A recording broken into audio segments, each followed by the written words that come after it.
गणेशाय नमः। नमस्कार बंधुगण, जय जगन्नाथ। आज हेउछि भोलानाथंकर प्रिय बार सोमवार। आसंतु एही सोमवार रे प्रथमे श्री शिवंक स्तुति करिबा, तापरे शिव पुराण आरंभ करिबा। किछि समय हेउ पछे निश्चय शुणिबे। श्री शिव स्तुति। जय महादेव पंचा नन उमापति, जय श्मशान बिहारी धवल मूरति, जय देव भूतनाथ अनल नयन, जय जोगेश्वर प्रभु वृषभ वाहन, जय श्री शंकर जय जय गंगाधर, जय भस्म बोला गात्र श्री चंद्रशेखर, जय मृत्युंजय त्रिपुरारी शूलधारी, जय देव सदाशिव पापतापहारी, जय कैलास मंडन भूतंकर ईश, जय विभूति भूषण प्रभु कृतिबास, जय विषपानकारी जोगाधि पुरुष, जय देव विरूपाक्ष धूर्जटि गिरीश, जय दिगंबर व्याघ्रंबर धरहर, जय पिनाकी खट्वांग कर्पूर गौर, जय सुरासुर नर आदिक पूजित, जय श्री मुकुंद प्रिय गणेशंक तात, जय लिंगराज नील कंठ लोकनाथ, जय चंद्रचूड़ देव हर काशीनाथ, जय सकल प्राणीक आश्रयदायक, जय सविता शशांक पार्वती नायक, जय खंड परशुधर घृमित लोचन, जय मंगलदायक पिनाक धारण, जय लोहित नयन श्रीहरिंक प्रिय, जय जोगाधि पुरुष प्रभु दयामय, जय संहार करता प्रभु दिगंबर, जय देव कामदेव प्रभु महेश्वर, जय शिव इष्ट फल प्रधान कारक, जय दुखी किंकर आश्रयदायक, जय जय शिव जलंधर नाशकारी, जय जय महादेव भक्त रक्षाकारी, तोहर टई देव महिमा पार, कि वर्णी पारिबी मोहि अज्ञान पामर, देवतांक हिते तुम्भे विषपान कल, जोगेन्द्र बोलाई श्मशान रे जे रहिल तुम तुम्भर महिमा मुखे के वर्णी पारिब देव दानव मानव जाହାର उद्भव तुम्भे सर्वव्यापी तुम्भे नाना रूप धर वृषभ उपरे बसी श्मशाने विहर परम पुरुष अट जोगी जोगेश्वर अति चमत्कार प्रभु रूप जे तुम्भर कर जोड़ी जणाउछि हे पार्वती बर कृपा कटाक्षरे चाहि मोर दुख हर देवता मानक मध्ये अट तुम्भे श्रेष्ठ निवेदन करुअछि फेड़ मोर कष्ट संसारर सबु आशा भरोसा छाड़िली एकमात्र तुम्भ पद्म पाद आश्रा कली तुम्भे मोर माता पिता बंधु सहोदर तुम्भे आशा भरोसा जे प्रभु महेश्वर कृतांजलि पुटे दुख निवेदुछि मोहि ए कष्टरु त्राहि कर आहे उमा साई जेउ दुखे पड़ी मोहि तोते सुमरई तत्क्षणे मोहर दुख फेड़ उमा साई मुहि अति दुखे पड़ी जणाउछि तोते ए कष्टरु त्राहि कर आहे हर मते तुम्भ पाद बिनु मोर अन्य आश्रा नाही संकट तारिण प्रभु कर मते त्राहि आहे संसार तारण देव उमापति तोहरी चरणे मोर एतिकी बिनती संकटर स्रोते देव भासुअछि मोहि दया करी मते दियो कूल कूल गाई नहिले हे महादेव जीव उड़ी जीव तो आश्रिते माण गले तो निंदा होइब भयंकर दुखे पड़ी जणाउछि दुख फेड़ मोहर दुख को पार्वती नायक आतंक काल रे मुहि धरे तब नाम मो दुख वेदना देव निवार बहन व्याधि मंत सुमरिले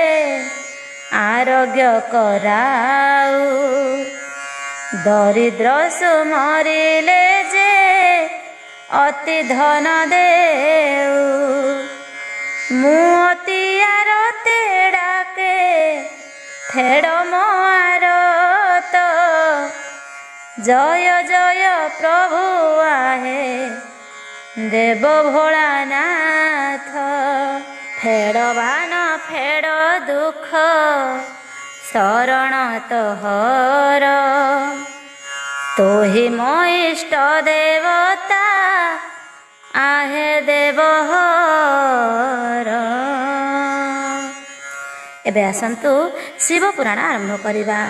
ଆଜିର ବିଷୟ ରହିଛି ଏ ଜଗତରେ ସତ୍ୟ ଧର୍ମ ଶ୍ରେଷ୍ଠ।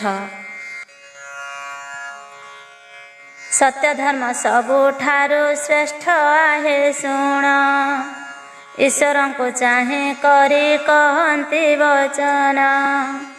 କେଉଁ ପରିବର୍ଣ୍ଣ ତାର କିସ ତା ବାହାନ, ବିଚାରି ଏ କଥା କୁହ ମୋତେ ପଞ୍ଚାନନ। ବୋଲନ୍ତି ପଞ୍ଚାନନ ଶୁଣ ଆହେ ପାର୍ବତୀ, ସତ୍ୟ ରୂପରେ ସିନା କୋଟି ସୂର୍ଯ୍ୟ ଯେ ଜ୍ୟୋତି। ପଚାରିଲୁ ମୋତେ ଦେବି ତାହାଙ୍କର ଘର, ସତ୍ୟ ଯେ କହନ୍ତି ହୃଦଗତେ ଘର ତାର। ତାହାଙ୍କ ବଚନ ସିନା ସତ୍ୟ ଯେ ଅଟଇ, ଏ ବାହନେ ବସି ନୀତି ଭୁବନ ଭ୍ରମଇ। ଏ ଧର୍ମ ପ୍ରଚାରୀ ଯାହା କହିଲୁଟି ତୁହି, ଶ୍ରବଣ କରି ପବିତ୍ର ହନ୍ତି ପ୍ରିୟ ସହି। ଜଳସ୍ଥଳ ଅଗ୍ନି ଶୂନ୍ୟ ବାୟୁ ଯେ ରୂପେଣ, ତାହାର ମାତ ଅଟନ୍ତି ପୁଣି ରଜଗୁଣ। ତାହାର ନନ୍ଦନ ଇନ୍ଦ୍ରୀ ଗଣ ଏ ଅଟଇ, ରଜଗୁଣ କୁତମ ଗୁଣରେ ଜନମଇ। ଶବଦ ଯାଇ ପଶଇ କର୍ଣ୍ଣର ମଧ୍ୟର, ଚକ୍ଷୁ ହୁଏ ରକ୍ତ ବର୍ଣ୍ଣ ଶୁଣ ରାମାବର। ପ୍ରଚଣ୍ଡେ ହଲାନ୍ତି ପଞ୍ଚଭୂତ କମ୍ପମାନା, ମୁଥ ବିଧା ଚାପୁଡ଼ା ଦିଏ ଅନେକ ଖାଇଣ। ଚରଣ ତଳେ ଗଉଠ ହୁଅଇ ଉତ୍ପନ୍ନ, ଶୁଣ ଗୋ ଦେବୀ ପାର୍ବତୀ ଦେଇ କରି ମନ। ତମ ଗୁଣ ପିତା ବୀର୍ଯ୍ୟ ବାହାର ହୁଅଇ, ରଜଗୁଣର ଆଚାର ଶୁଣ ମନ ଦେଇ।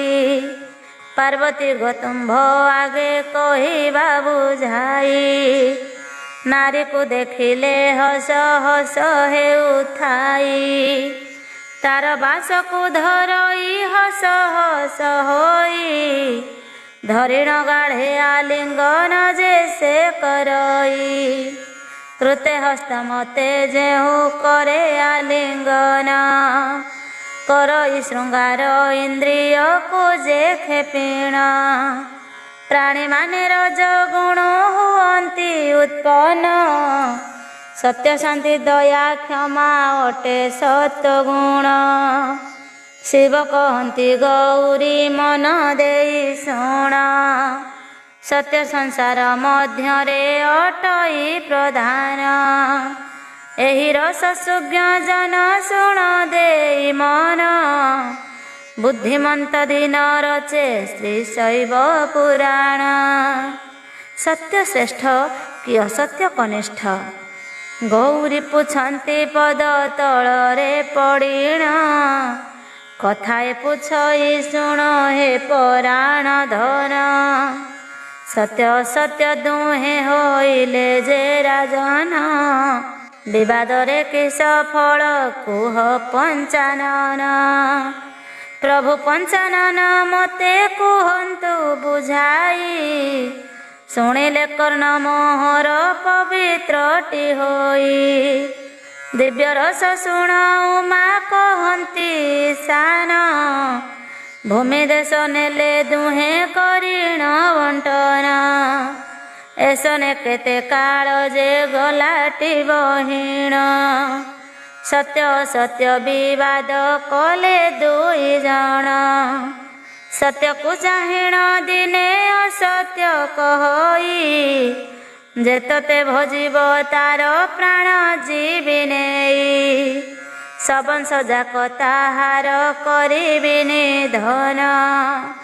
ନ ରଖିବି ଏକ ଦେବୀ ନିର୍ବଂଶ କରିଣ, ତୋର ସପକ୍ଷେ ଯେଉଁମାନେ ଥିବେ ରହି। ତାକୁ ମାରିଦେବି ଭିକ୍ଷା ମଗାଇ ମଗାଇ, ସୈନ୍ୟଙ୍କୁ ରାଇଣ ସେହୁ କହି ବଚନ। ସତ୍ୟକୁ ଦେଖିବ ନାହିଁ ମାରିବ ବେଢ଼ିଣ, ଚକ୍ର ସଙ୍ଗେ ଅନ୍ୟ ଶସ୍ତ୍ର ଟେକି ଭାଜନ ଜାଣିବି କେଡ଼େ ବଳିୟାର ତୋହର ସୈନ୍ୟ। ତୋର ମୋର ବଳ ଜାଣି ଜୀବଟିର ପରେ ଶଙ୍କର କହନ୍ତି ଏହା ଶିବଙ୍କ ଆଗରେ। କୁହୁଡ଼ି ବଢ଼ିଲେ ନଦୀ ହୁଏ କି ପୂର୍ଣ୍ଣ ମୃଗ ତୃଷ୍ଣାରେ ପିପାସା ହୁଏ କି ହରଣ। ଯଉ ଘର ବତାସକୁ ଟାଣଟି ଅଟଇ ମାତ୍ର ହୁତାସନ ତାକୁ ଦିଅଇ ଜଳାଇ।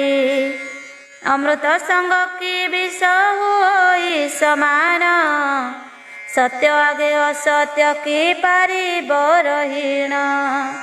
ମହାଯୋଦ୍ଧା ବୀର ସୈନ୍ୟ ଅଛନ୍ତି ମୋହର ସେନାପତି କ୍ରୋଧ ନାମ ତାହା ମନେ କର। ହସ୍ତରେ ଚୋଟ ମୁଦ୍ଗର ତାହାର ଛଇ କାମ ବୋଲି ମହାଯୋଦ୍ଧା ମୋର ମନ୍ତ୍ରୀ ସେହି। କ୍ରମ ନାମରେ ପାଶର କ୍ଷୀଣ ସେ ଅଛଇ ଈର୍ଷା ବହେ ଧରି ରଣ ରଣ କରୁଥାଇ। ରାଗ କ୍ଷତ୍ରି ବଡ଼ ଯୋଦ୍ଧା ଅଟଇ ମୋହର ଧରିଅଛି 16 ଶକ୍ତି ହସ୍ତରେ ତାହାର। ଯୁଦ୍ଧପତି ନାମ ମାୟା ମୋହର ଅଟଇ ସ୍ନେହ ଗଦା ସଦା କାଳେ ତା ହସ୍ତେ ଅଛଇ। ଛଳ ନାମେ ଦିବ୍ୟ ଅସ୍ତ୍ର କରିଛି ଧାରଣ ଏ ସଂସାରେ ତାକୁ କେହି ନ ଯିବେ ଜିଣିଣ। ବାବଲ ଅସ୍ତ୍ର ମୋହ ସେ ଅଛଇ ଧରିଣ ତାର ହସ୍ତ ଜଣେ ନ ଯିବଟି ଉବୁରିଣ। ସେନାପତି ନାମ ମୁକ୍ତ ମୋହର ଅଟଇ ସକାମ କଟାରି ହସ୍ତେ ତାର ବିରାଜଇ। ଆସକ୍ତି ବୋଲିଣ ସେନାପତି ନାମ ମୋର ହସ୍ତରେ ଧରିଛି ସେହି ମାଳ ମାଳ ସର। ସେନାମାନଙ୍କ ଗାରିମା ତୋତେ ଜଣା ନାହିଁ ଉପରେ ଜାଣିବା ବଡ଼ କିଏ ସାନ ହୋଇ। ସତ୍ୟ କହି ଅସତ୍ୟ ତୁ ହେଲୁ ପାଗଳ କୋଟି ସୂର୍ଯ୍ୟ ତେଜ ଦିଶି ମୋହ ସୈନ୍ୟ ବଳ। ଦିବ୍ୟ ଆୟୁଧ ଅଛନ୍ତି ନିଜ କରରେ ବହି ଜଣ ଜଣ କରି କେତେ କହିବଇ ମୋହି। ଆବର ଯେ ସେନାପତି ଅକାମିତା ନାମ ଶକତି ଧରି ଅଛଇ ଅଚଳା ତା ନାମ। ଅଗତି ସେନାପତି ଯେ ମହାବଳବାନ ମହାକାଳ ସର ସୋହେ ତାହାର ହସ୍ତେଣ। ନିର୍ମାୟା ନାମରେ ସେନାପତି ମୋ ପ୍ରଧାନ ବ୍ରହ୍ମସ୍ତ୍ର ସଦା କାଳେ ଅଛି ସେ ଧରିଣ। ଯୁଦ୍ଧେ ବଳିୟାର ଶାନ୍ତ ନାମେ ମନ୍ତ୍ରୀ ବର ଦିବ୍ୟ ଅସ୍ତ୍ର ଧରି ଅଛି କରରେ ତାହାର। ଭାବ ଭକ୍ତ ପାତ୍ର ନାମ ମୋହର ଅଟଇ ପ୍ରେମର ଗୁଡ଼ାସ୍ତ୍ରକୁ ଧରିଣ ସେ ଅଛଇ। ଅଚଳ ସେନାପତି ମୋ ବଡ଼ ବଳବାନ ଧରିଅଛି ତୀକ୍ଷ୍ଣ ମୁନା ନାମେ ସରଜାଣ। ସେନାପତି ଏକ ନାମ ହିଂସା ଅଟଇ ଅସ୍ପୃହା ନୀଳ ଦାମ ଭୁଜ ବାଣ ଯେ ବହି। ଆବର ଯେ ସେନାପତି ନିର୍ଲୋଭା ତା ନାମ ନିର୍ଗୁଣ ବାଣକୁ ସେହୁ କରିଛି ଧାରଣ। ଦୟା ବୋଲି କରି ଯେହୁ ସେନାପତି ମୋର ଜ୍ଞାନ ଖଡ୍ଗ ଧରି ଅଛି ହସ୍ତରେ ତାହାର। ବଞ୍ଚାଇ ପାରିବୁ ଯେବେ ଏହି ଶସ୍ତ୍ରମାନ ଏ ପଞ୍ଚକଟକେ ତୁହି ହେବୁ ନୃପରାଣ। କଲ୍ୟ ତ୍ରିପଦା ଭୂମିରେ ଭେଟବେ ନିଜନ ଜଣାଯିବ ସେହି ବେଳେ କିଏ ବଳବାନ। ଉଚ୍ଚ ନିଚ ବଳବାନ ତହିଁ ଜଣା ସିନା, ବିଷମ ଯୁଦ୍ଧେ ଧର୍ମ କାକୁ ରଖୁ କିନା। ଚୈବନ ଭାରତ ରଣ ହୋଇଥିଲା ତହିଁ, 55 ବେଳେ ରାବଣ ରାୟ ହରାଇ। ସେ ଯୁଦ୍ଧ ଭୂମି ସତ୍ୟ ବିଜୟ ଯେ ଅଟଇ, ଲକ୍ଷ ଲକ୍ଷ ସତ୍ୟ ଜନ ନାଶ ଯେ ଯାଇ। କପାଳ ପର୍ବକ ତଳେ ଅଛି ଜଣ ସ୍ଥାନ, ତୋର ମୋର ସେ ସ୍ଥାନରେ ହୋଇ ବଟିରଣ। ତ୍ରିବେଣୀର ବଟ ସେହି ତୁରୀୟ ଯେ ସ୍ଥାନ, ସ୍ୱର୍ଗକୁ ଅର୍ଗଳି ବାଟ ସେହି ଅଛି ପଡ଼ିଣ। ପାପୀ ଲୋକ ତହିଁ ମରି ସରଗ ଲଭଇ, ଭୂମିର ବିସ୍ତାର 12 ଯୋଜନ କହି।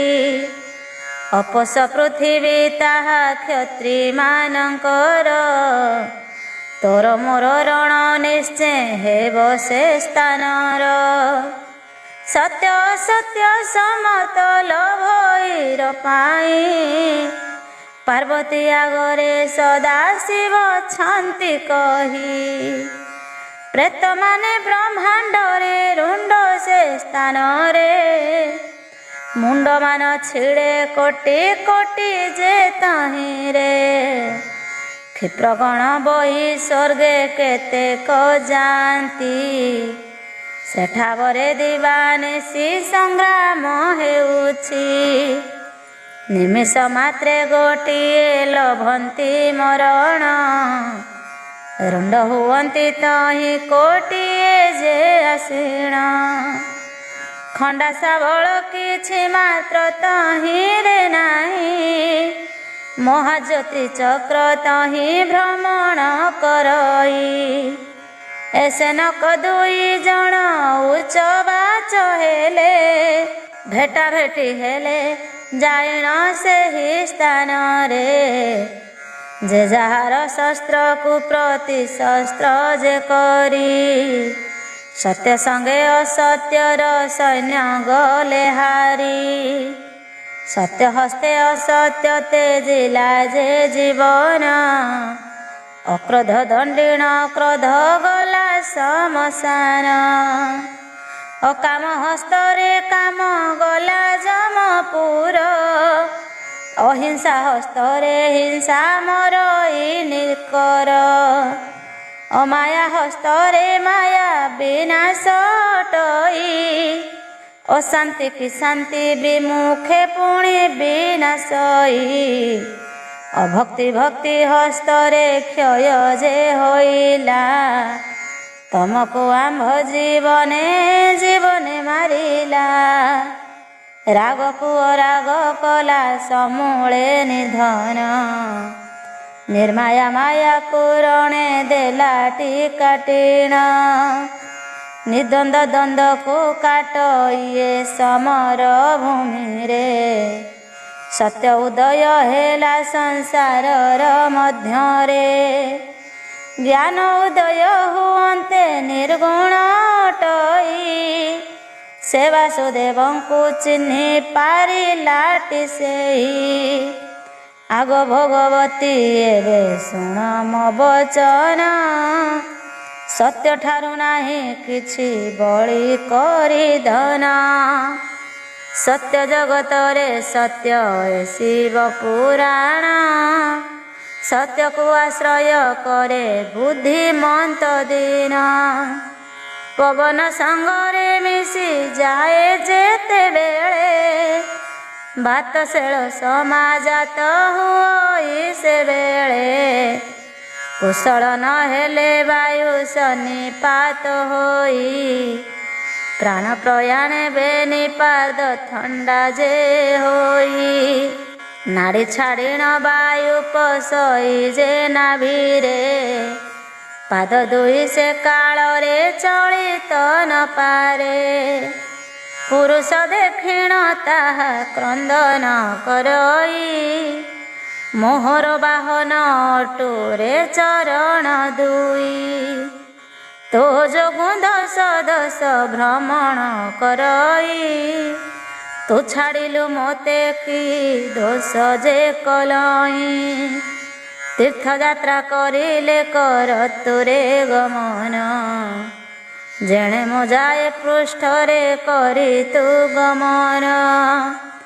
ଆଗରେ ତୁ ଗଲେ ପଛେ ମୁଁ ଗମନ କରି ତୋ ପରା ବଳ ଆଉ ପାଇବି କିପରି। ମନ କଲେ ତୋ ବିଚାର ଜାଣିପାରୁ ତୁହି ମୋ ଆଜ୍ଞାକୁ ଦିବାନିଶି ମୁଁ ହିଁ ପାଳୁଥାଇ। ପାଦ ଯେବେଳେ ଥାଏ ଥାଏ ଟି ଯେ ଜପିଣ ନପୁଣ କଣ୍ଟା ଖେଞ୍ଚା দিব ହୋଇ ତକ୍ଷଣ। ଚେତା ରୂପେ ଖାଲ ଖଣା ସବୁଠାରେ ଥାଇ ଯିବା ଆସିବା କାଳରେ ସେ ଜଗିଣ ଥାଇ। ଜରା ଯୋଗୁ ଏତେ ଦଶା ମୁଁ ହିଁ ଭୋଗିଲଇଁ ତାହା ସଙ୍ଗତରେ କେବେ ମୋର ପଡ଼େ ନାହିଁ। ତୋଠାରେ ସେବା ନାହିଁ ବେନି କର ମୋର କେଉଁ ବିହି ହରି ନେଲା ପ୍ରାକର୍ମ ତାହାର।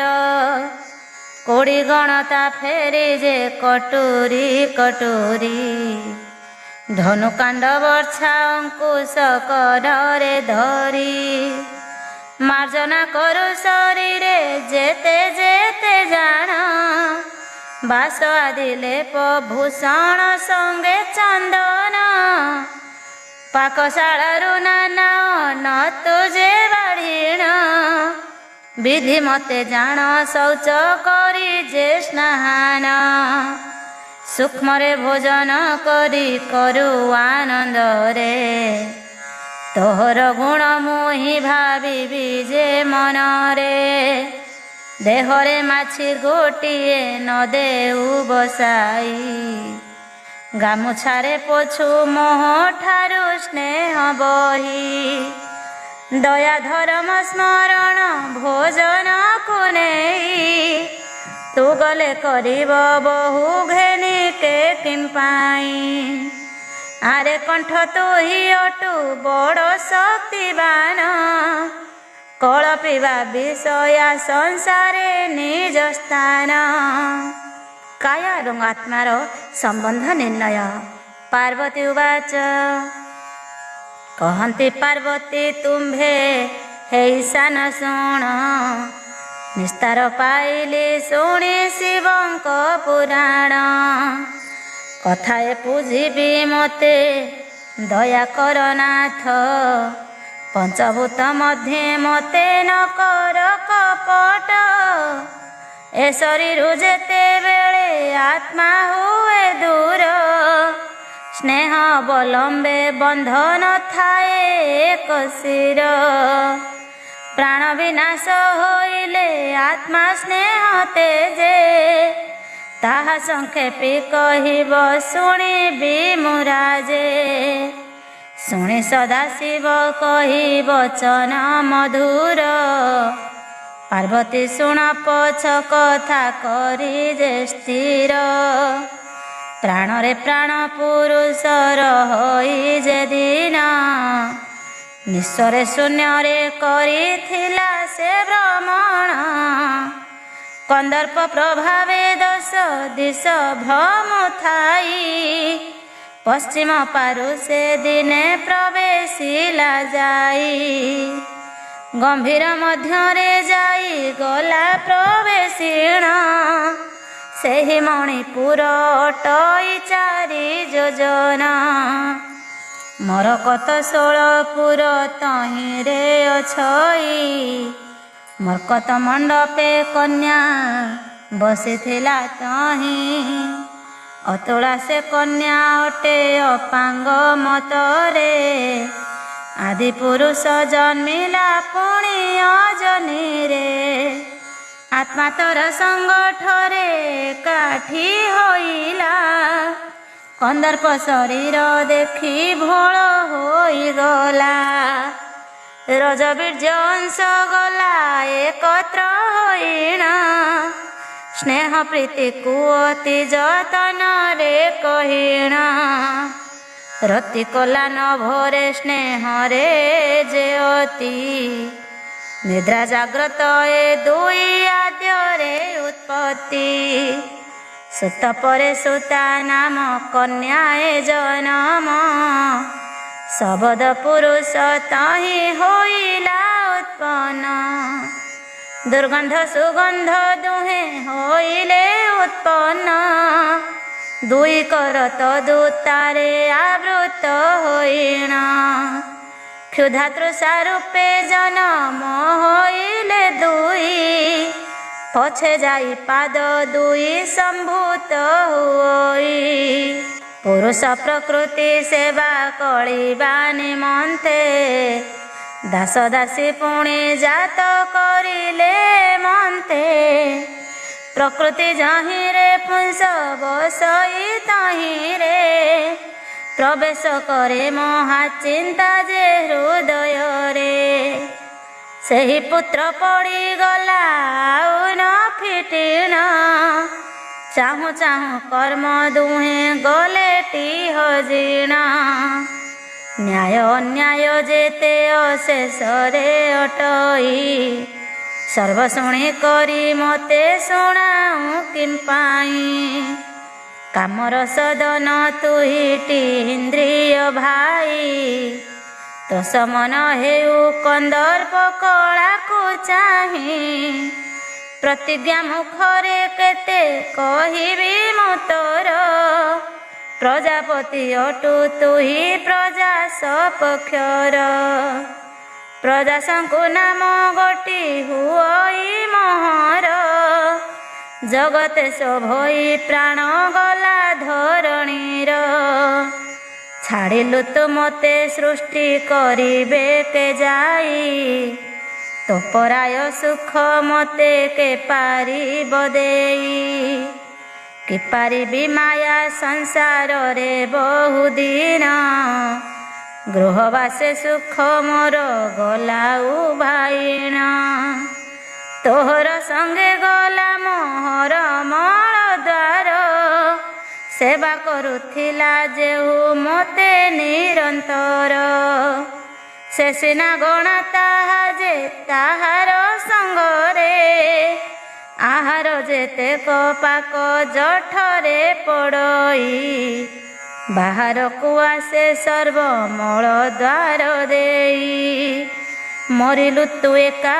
ହୋଇ ରହିଲି ମୁଁ ଘରେ, ଅର୍ଦ୍ଧ ଊର୍ଦ୍ଧ୍ୱମଣି ସ୍ଥାନ ଅଣ୍ଟା ତୁ ଅଟୁରେ, ଉତ୍ତମ ବସନ ତୋତେ କେହ୍ନେ ପିନ୍ଧାଇବି, ପାର୍ବତୀଙ୍କୁ ସଦା ଶିବ କହନ୍ତି ବାନ୍ଧବୀ, ତୋତେ ଶୋଭା ଯାହା ମୋତେ ସୁନ୍ଦର ଦିଶଇ, ତୋର ପ୍ରାୟ ସେବାକାରୀ ନ ପାଇବି ମୁହିଁ, ଜରା ମନା ଘେନି ଏବେ ଗଲୁ ତୁ ପଡ଼ିଣ, ତୁମ୍ଭେବେନି ଭାଇ ସାରି ଦେଲ ମୋର ମାନ, ମେରୁଦଣ୍ଡ ପିଠିରେ ପୃଥିବୀ ମେରୁ ନାମ, 16 ଡମ୍ବରୁ ଥାଉ ଶରୀର ମଧ୍ୟେଣ, ସେବା ତ ପାଇଲୁ ପିଠି ଭାଇରେ ମୋହର, ମୁହିଁ ଉଠଇ ଚାହିଁବିରେ ମାନିକାର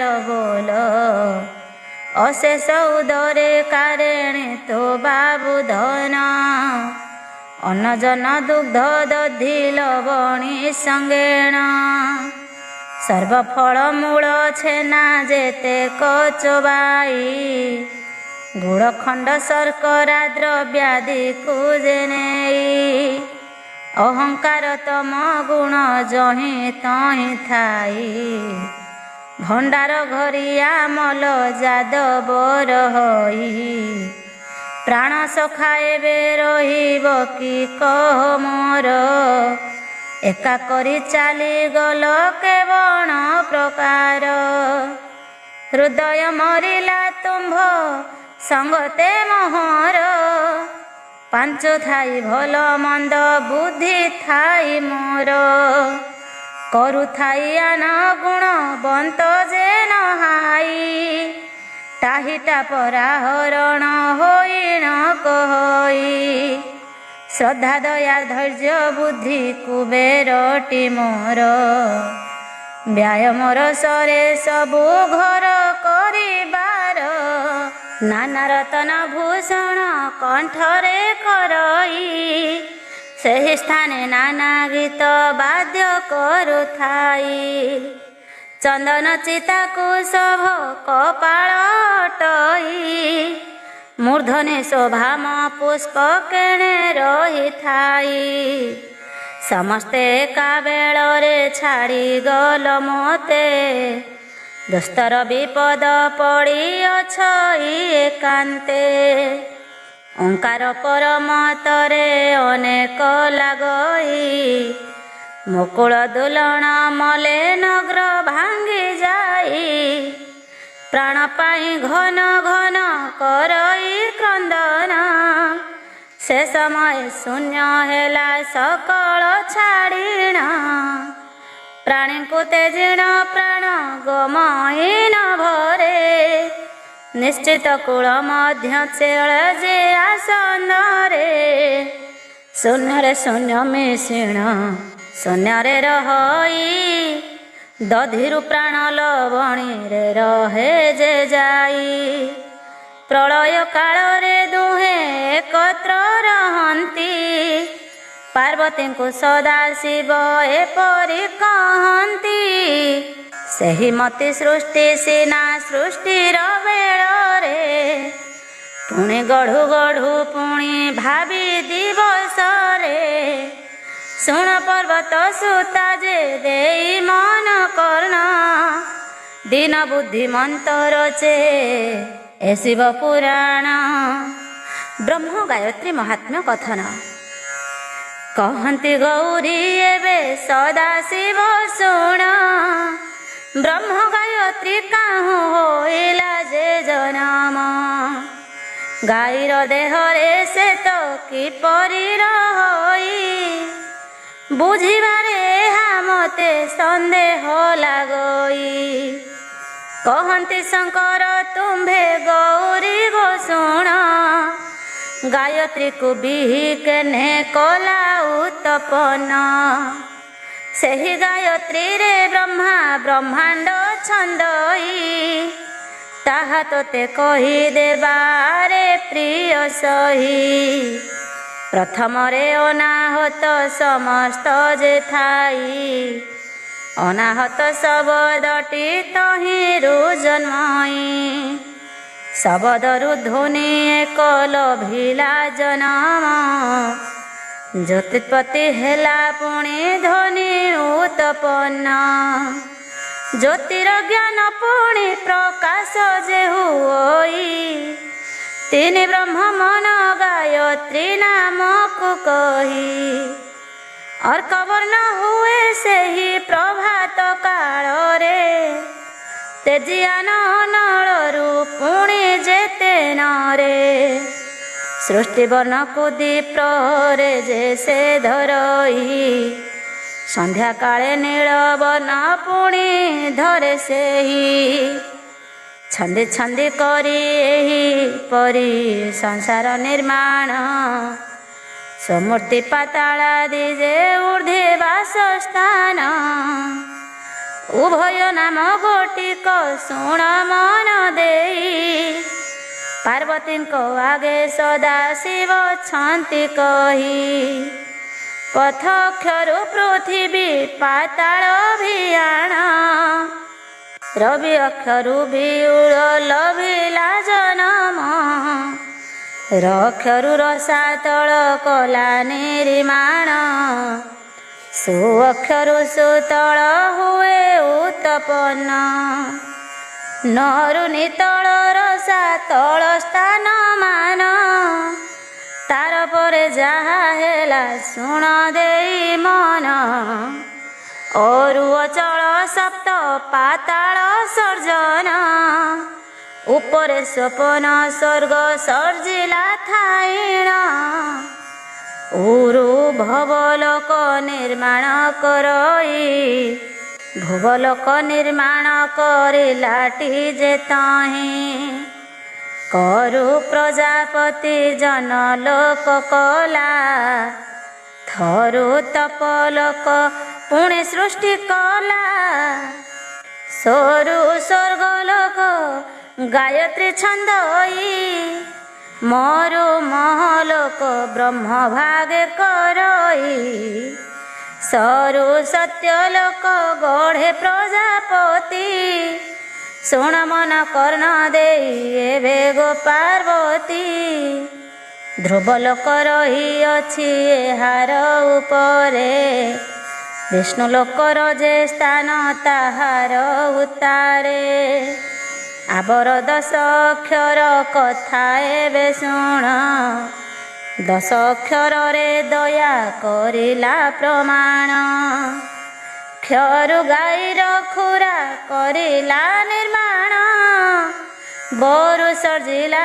ପୁଣି ଗାଈର ବଦନ ନରୁ ନ୍ୟାସ ପୁଣି ନିର୍ମାଣ କରଇ ଗୋମଧ୍ୟରୁ ଗୃହ ନିର୍ମାଣିଲା ଯେ ସେହି ଘରୁ ଇନ୍ଦ୍ରିୟ ଗୋଟି ଯେ ହେଲା ଉତ୍ତପନ ଦେବ ଗାଈ ଗୋଟି କର ବର ତତୁ ଘେନ ପିଠି ଗୋଟି 2 କର୍ଣ୍ଣ କରିଲା ନିର୍ମାଣ ମହି ମଧ୍ୟ 4 ପାଦ ହେଲା ଉତ୍ତପନ ସଧୀର ହୃଦୟ ନାଡ଼ ନିର୍ମାଣୀ ଅଛଇ ଅପୂର୍ବ ବିନ୍ଧାଣୀ ତାସ୍ମ ସକେରେ ଯେ ନାହିଁ ଉରୁଦର ଗୋଟି କଲା ନିର୍ମାଣ 2 କର୍ଣ୍ଣରେ ଶୁଣି ଯେ ବସାଇ ବିଜନ ବେନି ନୟନରେ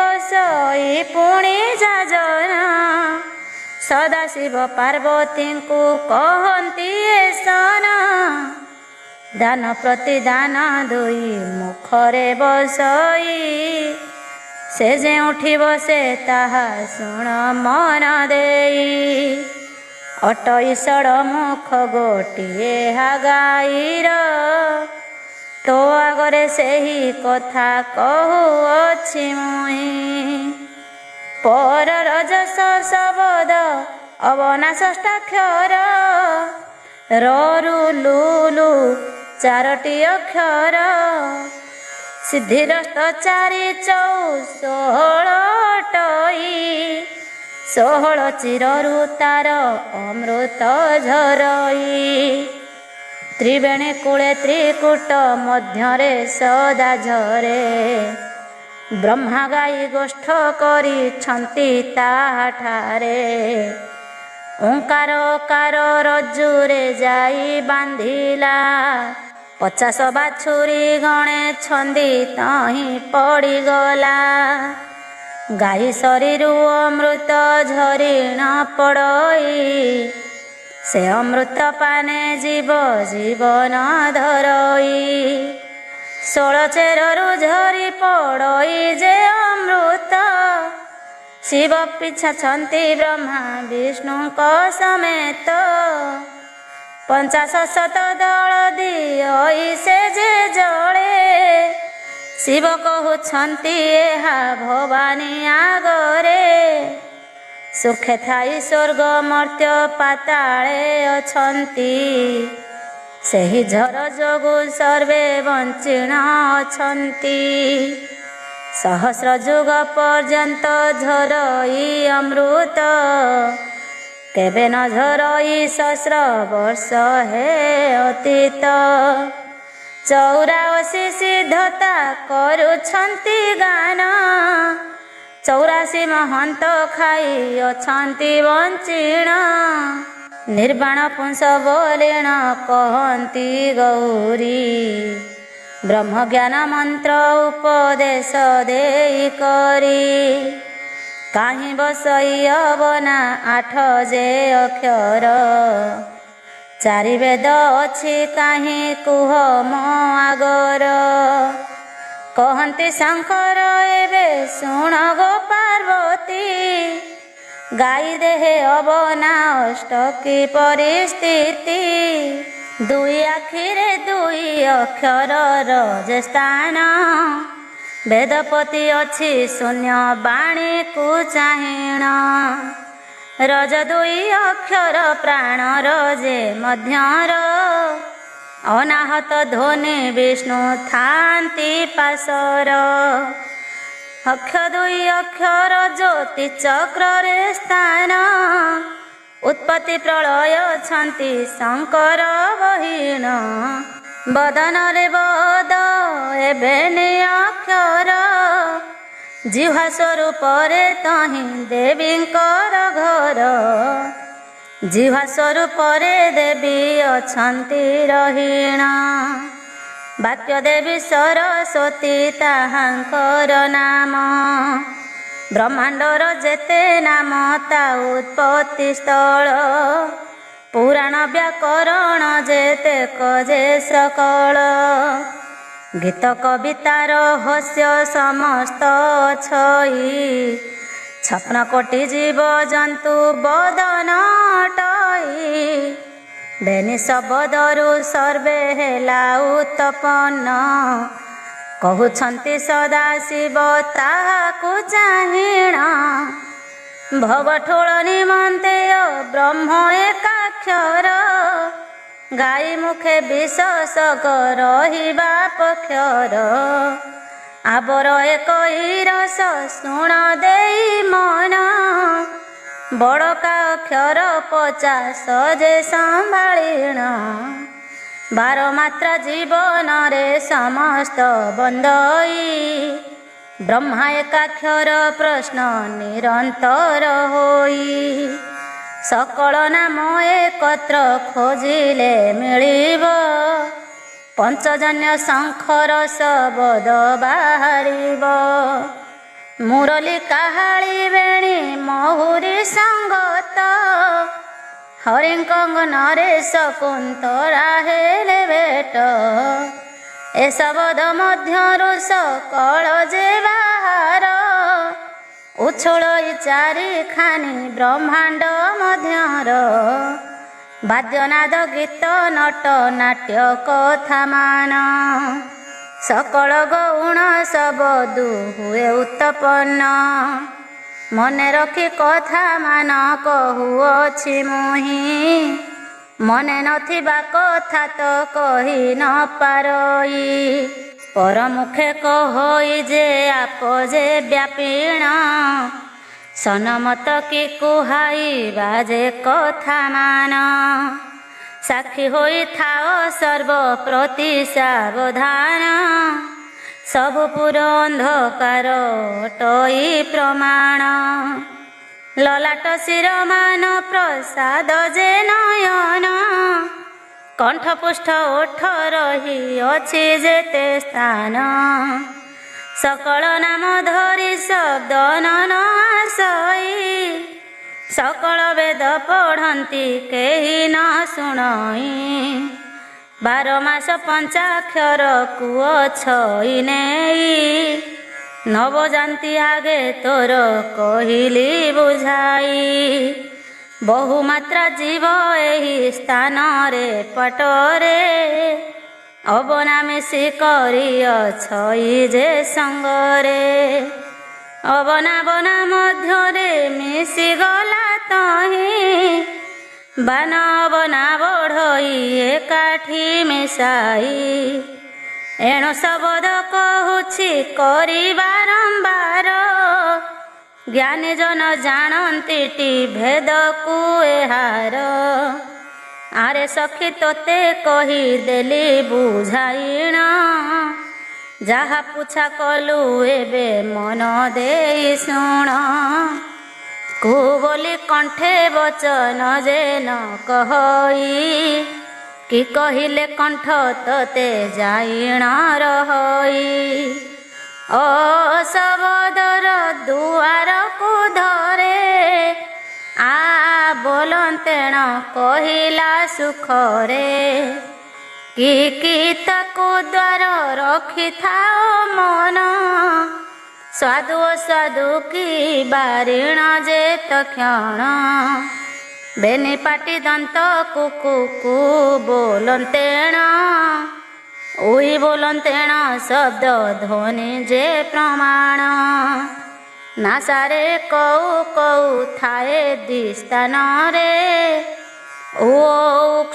ସୁଗନ୍ଧ ଆଘ୍ରାଣ ଯେ କରେ କୁକୁ ଦୁଇ ନେତ୍ର କ୍ରୋଟରେ ଅଛଇ ଆ ଦେବଲୁଚେ ରହେ ଗୁପ୍ତ ହୋଇ ମନ ଚୈତନ୍ୟ ପଦ ଅନ୍ତରଟି ଯେ ଜାଣ ଅକ୍ଷ ଦ୍ୱାରୀ ବୋଲି ରହିଛି ପ୍ରମାଣ ଚାରି ବେଦଟି 50 ଅକ୍ଷରଟି ଜାଣ ଇନ୍ଦ୍ରିୟ ମାନେ ଛନ୍ତି କର ଯେ ଚରଣ ଦୁଆରି ପବନ ଯହିଁ ପଶି ନ ପାରଇ ଉର୍ମଧୂର୍ମ ଜ୍ୟୋତି ଜ୍ୱାଳ ବସିଣ ଛଇ ଚନ୍ଦ୍ର ସୂର୍ଯ୍ୟ ଚାରି ପ୍ରହରେ ପ୍ରହରୀ ତହିଁ ତ୍ରିପୁରାରୀ କହୁଛନ୍ତି ପଶି ନ ହୋଇ ମନ ପସନ୍ତ କାଳ ଥିବାରୁ ଯେ ସଙ୍ଗରେ ବୃଦ୍ଧ ବସନ୍ତା ପଡ଼ିଅଛି ଯେ ବିଷୟାରେ ପଶିବାକୁ ଅହଙ୍କାର ରାସ୍ତା ନ ମିଳଇ ପଞ୍ଚଭୂତ ଗୋଚର ସେ ସ୍ଥାନ ଅଟଇ ସ୍ୱର୍ଗରୁ ଶବଦ ପଶି ନ ପାରେ ଚୈତନ୍ୟ ବ୍ରହ୍ମାଣ୍ଡରୁ ଫେରେ ଚିଆଁ ନ ପରେ ଯାଇଣ ଚେତନା ସ୍ଥିର ହୋଇ ସଙ୍ଗତି ଲଭିଲେ ତତ୍ତ ସେ ସ୍ଥାନକୁ କେବଳ ଯେ ଗମି ପାରେ ଯାହା ମୁଁ କହିଲି ବାଣୀ ସତ୍ୟ ବୋଲି ଜାଣ ଶିବଙ୍କ ପୁରାଣ ରଚେ ବୁଦ୍ଧିମନ୍ତ ଦିନ ଯୋଗୁ ବିପ୍ରଚରିତ ବର୍ଣ୍ଣନ ପାର୍ବତୀ ଉବାଚ କହନ୍ତି ମାତ ଗୌରୀ ଶୁଣ ପଞ୍ଚାନନ କଥାଏ ପଡ଼ିଛି ମନେ ଶୁଣ ଦେଇ ମନ ଏକାକ୍ଷର ଯାକ ହୋଇ ଏକାକ୍ଷର କେତେ 5କୁ 25 ବର୍ଗ ହୁଇ କେମନ୍ତେ ଆଜ୍ଞାନ କର ତାହା ଶୁଣି ବଇ ପଞ୍ଚାନନ ନ କହିଲେ ତବ ବିନେ କହିବ କେ ଆନ ଈଶ୍ୱର ସ୍ନେହାନୁରାଗେ କହନ୍ତି ବଚନ 5 ବର୍ଷ ଯେଉଁ ଘରେ ଦେବା ଚେତାଇଣ ଆକାର ନାମ ଗୋଟିକ ଏକାକ୍ଷର ଜାଣ ଓରମତି ଏକାକ୍ଷର ଯେ ନାମ ଏ ରୂପେ ହୋଇଣ ଛନ୍ତି ଏହି ଏକାକ୍ଷର ଅକ୍ଷର 3 ରଚେ ବ୍ରହ୍ମ ଯେ ଏକାକ୍ଷର ଏକାକ୍ଷର ଏକ ସର୍ବ ଉପରେ ରହି ଏକାକ୍ଷର ତଳ ସ୍ଥାନେ ସେ ବାସ କରଇ ଏକ ମଧ୍ୟରେ କିପରି କରିଲା ସ୍ନାନ 3 ହେ ମିଶିଲେ ବ୍ରହ୍ମ ହୁଏ ଉତ୍ପନ୍ନ 2 ଅକ୍ଷରରେ ବ୍ରହ୍ମ ପାତିକ୍ଷୟ ଜାଣ ତହିଁ ପଶଇ ଜୀବ 64 ଯେ ଘେନିଣ 5 ଯେପରି 25 ଶୁଣ ଦେଇ ମନ ଅକ୍ଷର ବର୍ଗେ କହୁଛନ୍ତି ଯେ ପଞ୍ଚାନନ କୂଟ କପଟ ବ୍ୟବହାରକୁ ମନ ଯେତଳେ ଏହି 5 ଗୁମାଳନକୁ ଘେନି ଜନମିଲେ 5 ରହିଣ ଛଇ ବିମନ ତଳରେ ପୁଣଇ 5 ଜଣ ଛନ୍ତି କୁମନ ମଧ୍ୟରେ ବେନି 5 ଦିନ ସିନା ନିନ୍ଦୁ କଟନ୍ତି ଶୁଣ ଗୌରୀ ଦେବୀ ଦେଇ କରି ମତି ସୁମନ ତଳେ ଯେ 5 ଭାଇ ଥାନ୍ତି ରହି ଯେ ବଣ ହିଂସା ସେଠାକୁ ଗଲେ 5 ଭାଇ ହେରା ତମ ପଣକୁ 5 ଯେ ଅଟଇ ସର୍ବଦା ସୁମନ ତଳେ ଖଟୁଣ ଛଇ ସେହି ପଞ୍ଚର ହୋଇଅ ମନର ତଳରେ ଶୁଣ ଗୋ ପାର୍ବତୀ ଦେବୀ ହରଷ ଚିତ୍ତରେ ଥେଣ୍ଟ ଥରକେ ହୋଇବଟି ଯେ ଦାରୁଣ ଧର୍ମ ନାମକୁ ଘେନି କରି ଯେ 5 ଜଣ ପଢୁଆ ଦେଶୁ ଚାଲିବା ଏକ ଯେ ହଇଣ ବାଦ ବିବାଦରେ ଆମ୍ଭେ ନ ଦେବାଟି ମନ 5କୁ 25 ବର୍ଷେ ରହି ବସରେ ଖଟିଛନ୍ତି ଏହି ଜ୍ଞାନ ଦିଅନ୍ତି ଶରୀରେ ନିର୍ଗୁଣ ଭକ୍ତିକୁ ଇଚ୍ଛା ଥାନ୍ତି କରିଣ ପିଛା ଯେ କରନ୍ତି ଚିତ୍ତ ହୁଇ ଭଗବାନ କାମ କ୍ରୋଧ ଈର୍ଷା ଥାଇ ପ୍ରଥମ ଦ୍ୱାପରେ ଅହଙ୍କାର ଶୋକ ମୋହ ଥାଏ ଦ୍ୱିତୀୟରେ ଅଷ୍ଟପସରି ସ୍ୱର୍ଗ ଭୁବନର ଏହି ପୁଣ୍ୟବନ୍ତ ପ୍ରାଣୀ ବୈକୁଲ୍ୟ ସିନା ପାଇ ଅଭେଦ ମନକୁ ଭେଦ କରନ୍ତି ଏମାନ ପୁଣ୍ୟନାଶୀ ନରକରେ ଦିଅନ୍ତି ପକାଇଣ ଏମାନଙ୍କୁ ବଳିଣ ନ ପାରିବ ଯେ ଯାଇ ବିଚିତ୍ର ଏ ମାୟା ତାର ଅନ୍ତ ନ ମିଳଇ ସୁର ସିଦ୍ଧି ମୁନି କର ଟାଣି ନିଅନ୍ତି ମନ କେତେ ବା ସ୍ଥିର ହୋଇବ ମନୁଷ୍ୟ ହୋଇଣ ଦେବାଟି ଦୟା ପଦରେ ତାହାର ଅଟଇ କୋଟି ଗନ୍ଧର୍ବ ଛନ୍ତି ଜଗୁଆଳ ଯେ ହୋଇ ଶାନ୍ତ ଚିତ୍ତରେ ଜ୍ଞାନ ଯେ ଜନ ଯେ ସାଧଇ ଅପସରି ଗଣ ଯୋଗୀ ରହିଥାନ୍ତି ତହିଁ ସାଧୁର ସଙ୍ଗ ଇଛନ୍ତି ଜ୍ଞାନକୁ ସ୍ୱାଧୀନ ବିଘ୍ନ ଗଣେ ତାହାକୁ କରନ୍ତି ଯେ ଭଗନ ପରମାର୍ଥ ସାଧନେ ବହୁ ଯେ କଷ୍ଟ ପାଇ ସାଧନ୍ତେ ବେ ସାଧୁ ବାବୁ ଯାଏ ପାର ହୋଇ ମହାସତୀ ଶୁଣ ଏବେ ମନ କର୍ଣ୍ଣ ହୋଇ ଆଧ୍ୟାତ୍ମିକ କଥା ତୋତେ କହୁଛି ବୁଝାଇ ପାର୍ବତୀ କହୁଅଛନ୍ତି ଦିଗବାସ ଶୁଣ କାହିଁ ପାଇଁ ବସ୍ତ୍ର ନ କରୁଛ ପହରଣ ଧନଠାରେ କିମ୍ପା ମନ ନ ଦିଅ ଠାକୁର ବ୍ରହ୍ମା ବିଷ୍ଣୁଙ୍କର ମନ ଥାଏଟି ଧନର ଭୂତ ପ୍ରେତଙ୍କ ମେଳରେ ତୁମ୍ଭେ ଅଛ ରହି ଧତୁରା ସଙ୍ଗରେ ସଦା ଖାଉଛି ଗଞ୍ଜାଇ ଅଙ୍ଗରେ ବିଭୂତି ବୋଳ ଗଳେ ମୁଣ୍ଡ ମାଳ ସର୍ପଭୂଷଣ କିମ୍ପାଇଁ ଅଙ୍ଗରେ ତୁମ୍ଭର ସଂକ୍ଷେପରେ ସେହି କଥା କହନ୍ତୁ ବୁଝାଇ କହନ୍ତି ଶଙ୍କର ମନେ ଆନନ୍ଦିତ ହୋଇ ହୃଦେ ବୋଳି ଥାଇ ଭସ୍ମ ମୁହିଁ ପୃଥିବୀର ଭସ୍ମ ହେଲେ ପୃଥିବୀ ଉତ୍ତପତି ଭସ୍ମର ଚାରିଖାନିରୁ ମୁଣ୍ଡ ମାଳ ଯେ ବାହାରଇ ତେଣୁ କରି ମୁଣ୍ଡ ମାଳ ମୁହିଁ ଦହିଥାଇ ତମ୍ବା କୁଣ୍ଡଳ କର୍ଣ୍ଣଳେ ସପ୍ତ ସିନ୍ଧୁ ଜାଣ ଗଙ୍ଗା ଅଛି ଶିରେ କୋଟି ତୀର୍ଥକୁ ବହିଣ ଚନ୍ଦ୍ର ସୂର୍ଯ୍ୟ ମସ୍ତକରେ କହନ୍ତି ଯେ ଜଣେ ଏଥୁ ଜନ୍ମି ଚନ୍ଦ୍ର ସୂର୍ଯ୍ୟ ଉଦୟ ଗଗନେ ତ୍ରିକାଳ ତିନୁ ଲୋକ ଯେ ଏଥୁ ଜନମଇ ପଞ୍ଚଭୂତ ମୁହିଁ ସମସାନ ବାସୀ ହୋଇ 25 ପ୍ରେତ ମେଳରେ ମୁହିଁ ରହିଥାଇ ପ୍ରଳୟ ଅନ୍ତରେ ତହିଁ ଜନମ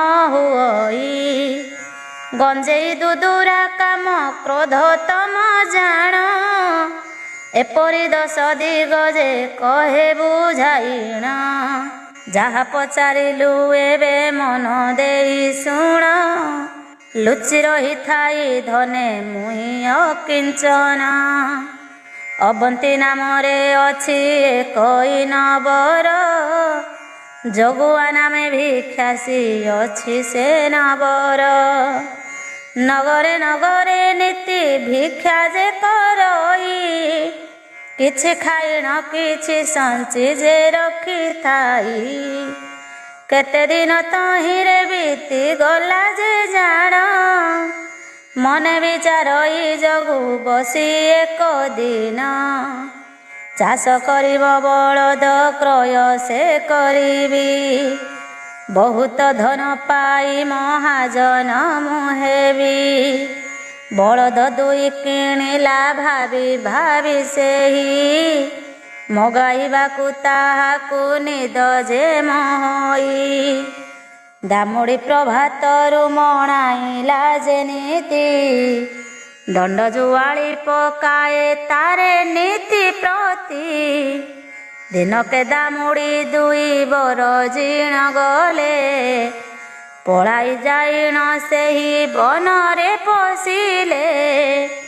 ଜଗୁ ପଛରେ ଯାଏ ଗୋଡ଼ାଇ ସେ ଗୋଡ଼ାଇ, ଶୋଇଥିଲା ଗୋଟିକୁ ସେ ବାଟରେ ଦେଖଇ।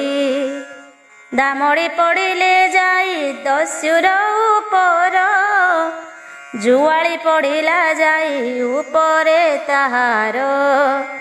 ଅତହେ ଓଟ ଚାହିଁ ଯେ ପଡ଼ିଲା ଉଠିଣ, ଦୁଇ କରରେ ଦାମୁଡ଼ି ଗଲାଟି ରହିଣ। ବଳ ତାରୁକ ପ୍ରାୟ କନ୍ଧରେ ସେ ରହଇ, ତର୍କେ ଓଟ ଉଠି ଦାଣ୍ଡେ ବ୍ୟଗ୍ର ଯାଏ ଧାଇଁ।